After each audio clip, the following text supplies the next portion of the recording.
sorry, we only have 15 minutes on our videos, so I was just at the end and I had to cut it quick, but hopefully you understood that previous proof and you understood it and you were able to move on, because now we're going to move on to number 2. So we ended with subtraction property because we can subtract the same amount from each side, and if you can subtract the same amount from each side and get to what you're trying to prove, or to get to another line that makes sense, then we're just going to call that the subtraction property. Alright, moving on.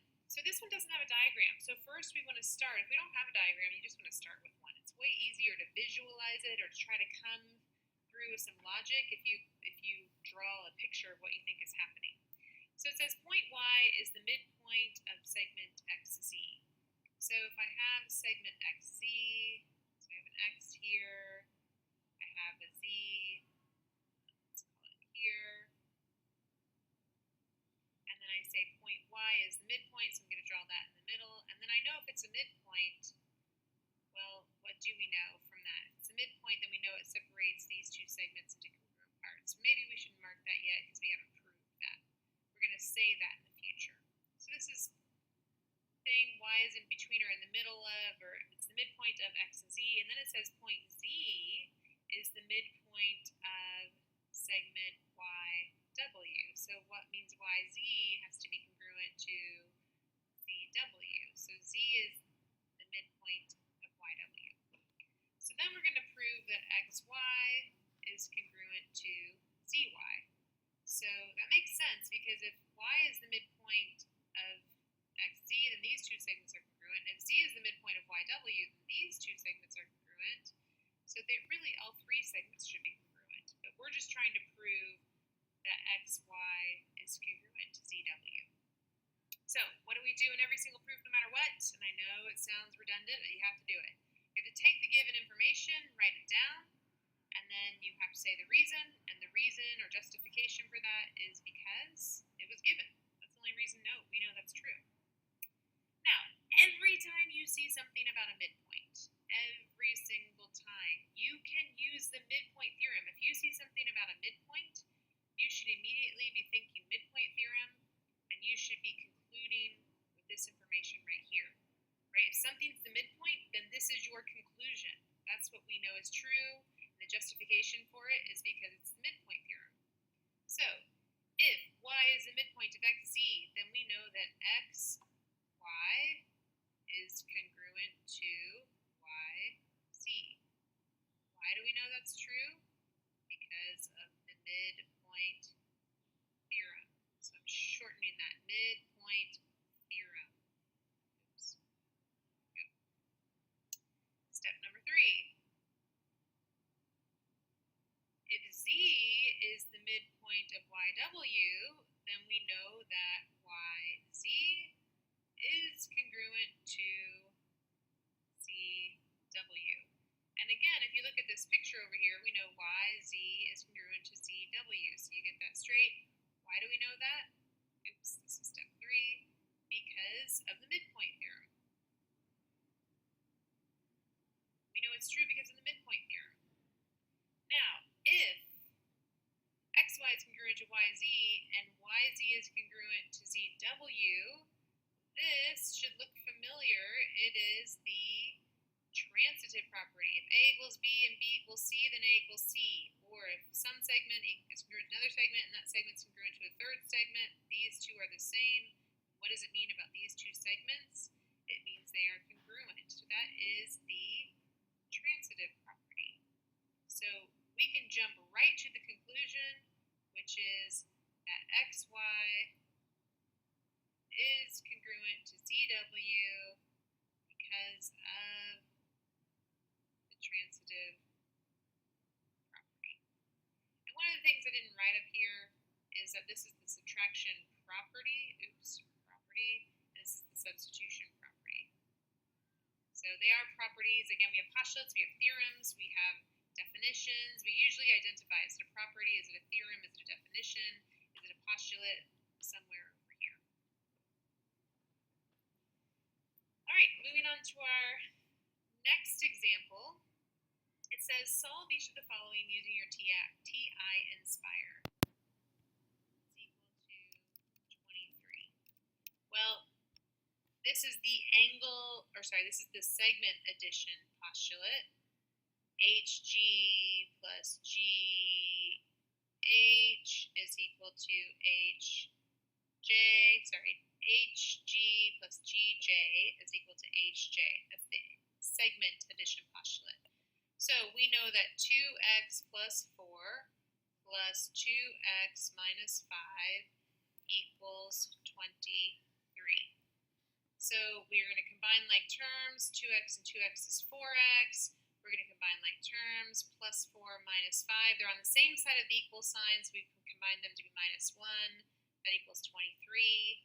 Now we're going to move the minus 1 to the other side, so we have to add 1 to get 24.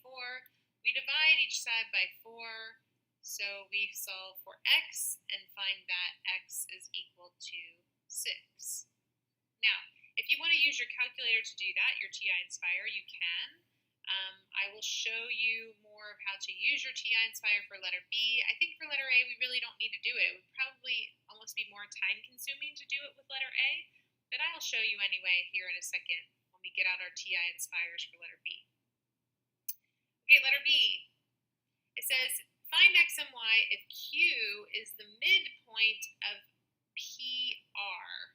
So Q is the midpoint, which means this is congruent. PQ is congruent to QR. Remember, Q is the midpoint of something, and the conclusion is that PQ is congruent to QR. And then we found out that the whole entire length is equal to 30. So there's two things that we know to be true.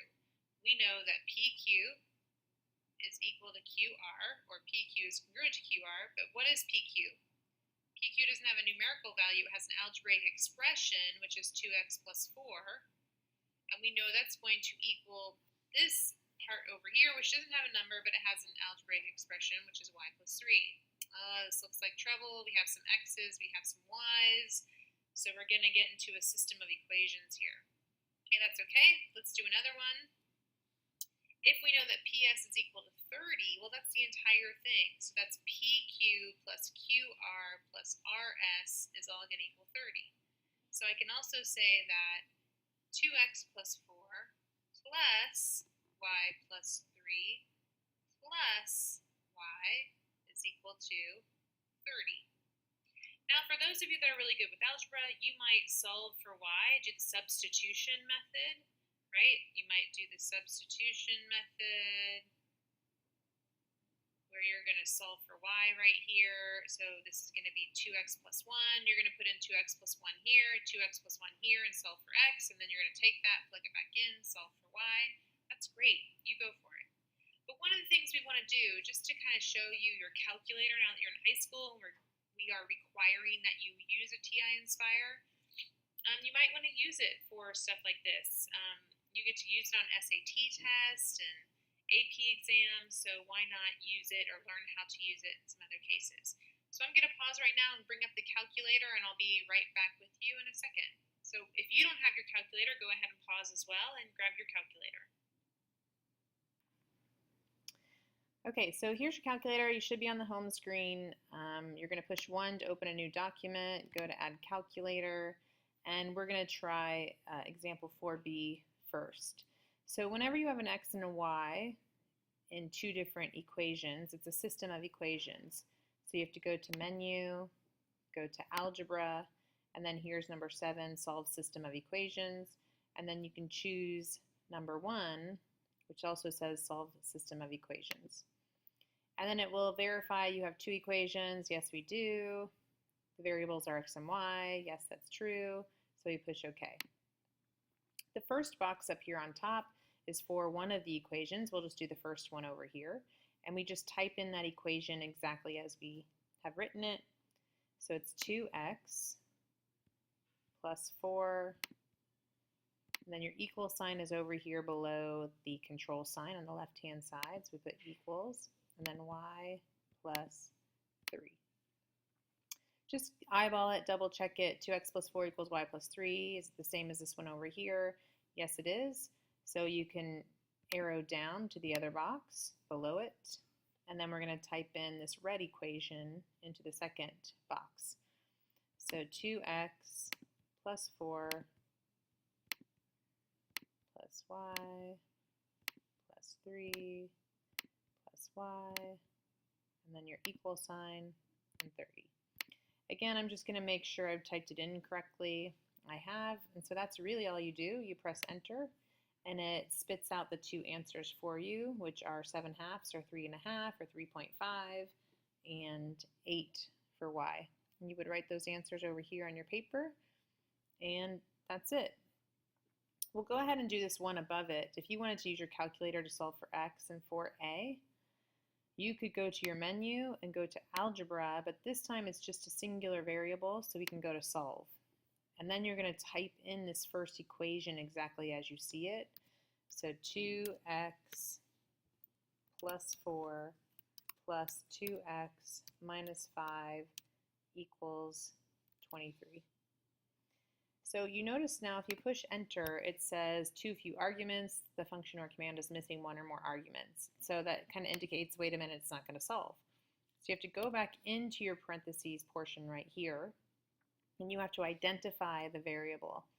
So see up here, it's separated with the comma, and then it identifies the two variables. So we need to end, after the equation has been typed, or has been put in, we need to put a comma, which is down here below the pi button on the left-hand column, and then identify what the variable is, which is x.